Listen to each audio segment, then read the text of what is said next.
Last year, at a well-known American college, a group of students invited a controversial scholar to campus to deliver an address.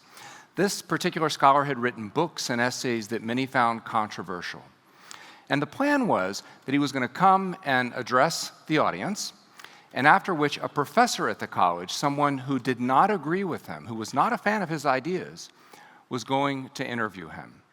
And after that, the students themselves would have an opportunity to ask questions and to dialogue with the speaker. This kind of event is at the heart of what a university is all about. Colleges and universities have many different functions, but most fundamentally, they're designed to be places where ideas can be explored, debated, discussed in the pursuit of truth. And in that sense, universities can be thought of as the ultimate marketplace of ideas. As a first-generation college student myself, who went on to become a university professor and eventually a university president, I know that my higher education, my college education, dramatically changed my life. I grew up in a modest blue-collar fishing community in South Texas, where I worked all through high school as a deckhand on a shrimp boat. My parents owned a small business, and they did not have the opportunity to go to college. And I remember my first day at university feeling a bit like an imposter, wondering if I had what it took to succeed. And looking back now, I realized that the most important part of my education was developing the ability to deal with ideas through the process of critical discourse. And in fact, it's that kind of discourse that afforded me the intellectual humility to realize that I don't have all the answers and I have a lot to learn from other people. I'm worrying that we're beginning to lose the integrity of that kind of discourse at college campuses across the country. If everyone comes to the table with the same biases, and if the answers to the important questions are all preordained from the beginning, the marketplace of ideas can't function.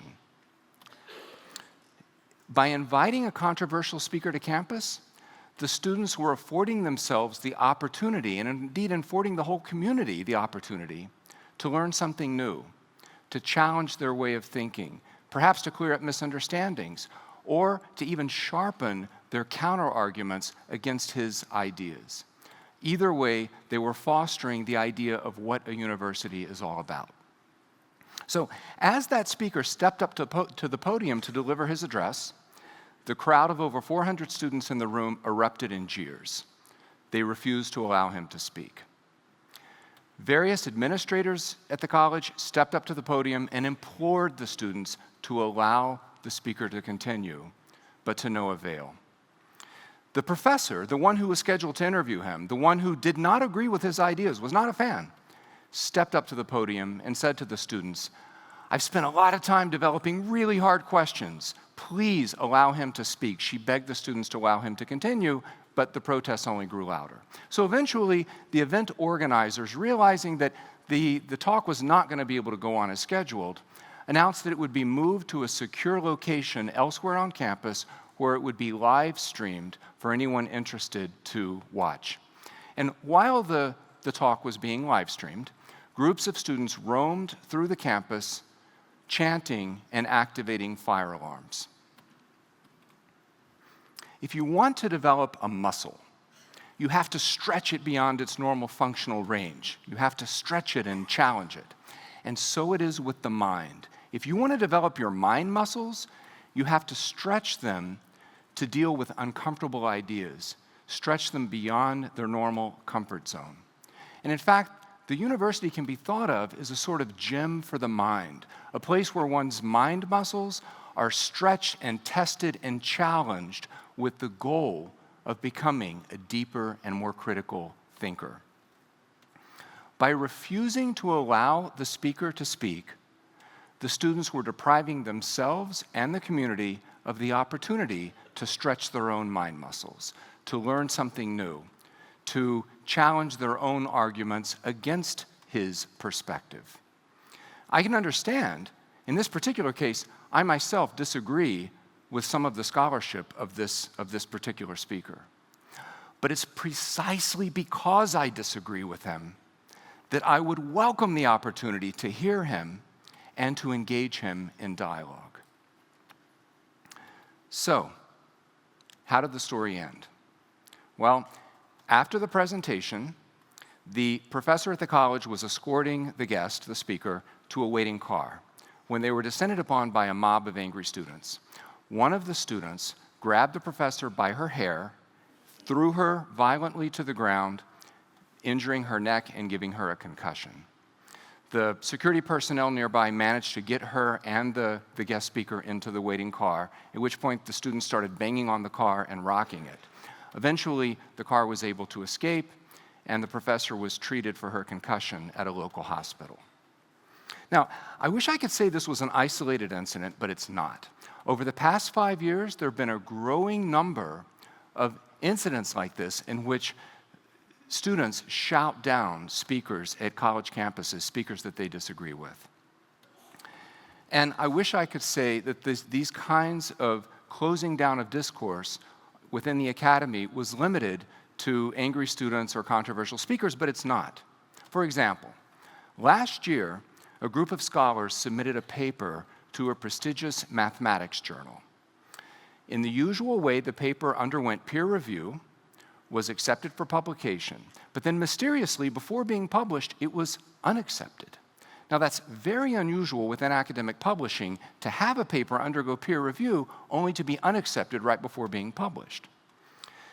The paper was then resubmitted to a second prestigious mathematics journal, and the same thing happened. Underwent peer review, accepted for publication, only to be unaccepted. It turns out that in both cases, the paper was unaccepted not because the editors of the journal discovered after the fact, after peer review, some kind of methodological flaws, but because of the protests of activists who didn't like the political implications of the paper. In fact, they threatened the journal editors, with trying to shut down their journals if they didn't unaccept the paper. I fear that these kinds of incidents are really only the tip of the iceberg. They reflect a larger phenomenon happening in society as a whole, where it's getting harder and harder to have honest conversations about really difficult topics with those who think differently than us, with those who are not part of our immediate tribe. Ask yourself this question: how often do you have conversations about the really big topics, controversial or difficult topics, with those who think differently than you, with those who hold fundamentally different perspectives or beliefs than you? And further, do you seek out those kind of conversations, or do you actively try to avoid them? We live in a society, more and more, increasingly, where we live in self-contained intellectual bubbles, where we don't speak honestly about important topics with those who are not part of our tribe. Now, I should add that I am sure everyone involved in both of these incidents believed that they were doing the right thing. They were genuinely motivated by their deeply held convictions based on their lived experience in trying to make the world a better place. I can relate, I understand. In both of these cases, I myself have questions about the scholarship in question, or at least the implications of the scholarship. But here's the problem. The best of intentions can sometimes lead down very bad paths to very dark places.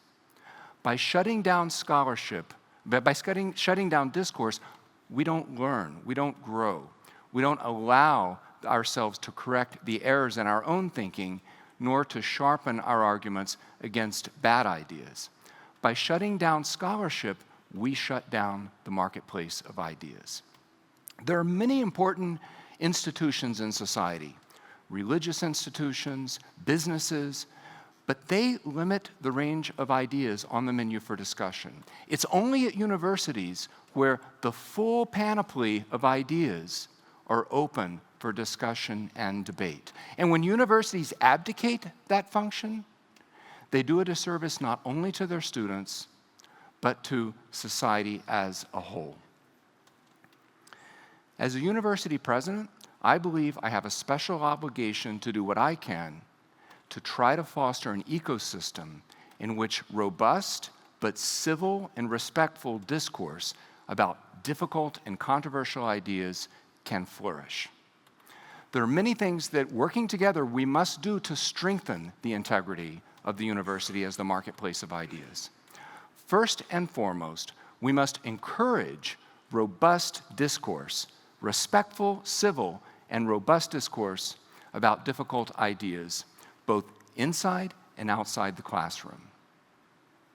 We must foster the art of deep listening, of really trying to understand the perspective of our interlocutor rather than reacting with knee-jerk defensiveness. We must make ourselves vulnerable by being willing to put our ideas on the table and invite criticism, invite scrutiny, in order to reveal their flaws. We must actively seek out information that runs counter to our pre-existing biases and beliefs. For example, I read the newspaper every day, and my favorite part of the paper is the editorial page. And when I go to the editorial page, I intentionally look for essays that I'm most likely to disagree with, because that's where I'm most apt to learn something new. Likewise, we should try to diversify the sources of our information. We should look for our news from different TV channels, from different news magazines. We should listen to podcasts from different authors, read books from different perspectives and different authors. And finally, when our faculty and professional staff come under attack for trying to foster the kinds of discourse that I'm describing, we must stand by them. At the University of New England, we're trying to do precisely this kind of work. Our faculty sponsor workshops and presentations and symposia on a wide range of topics from various different perspectives.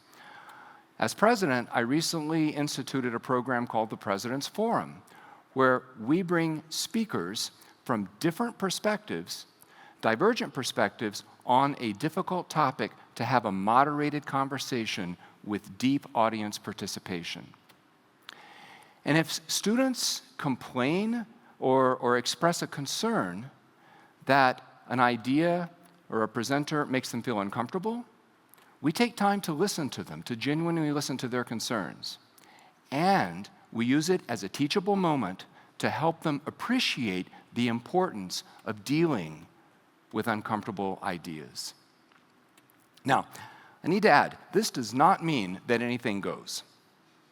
There are legitimate limits to expression on campus. We must draw the line at speech that incites violence or true harassment. We can also draw the line, we can also place limits on speech that is truly, clearly in bad faith. And what do I mean by bad faith? I mean when one deliberately, knowingly, intentionally misrepresents the perspective of one's opponent simply to score points. When one is more interested in hurling bombs than engaging in honest discourse. Now, having said that, we have to be very careful not to use those two principles as pretexts for shutting down ideas just because we don't like them. With roots dating back to antiquity, the university is one of the oldest institutions we've created. Universities play absolutely vital roles in encouraging human flourishing.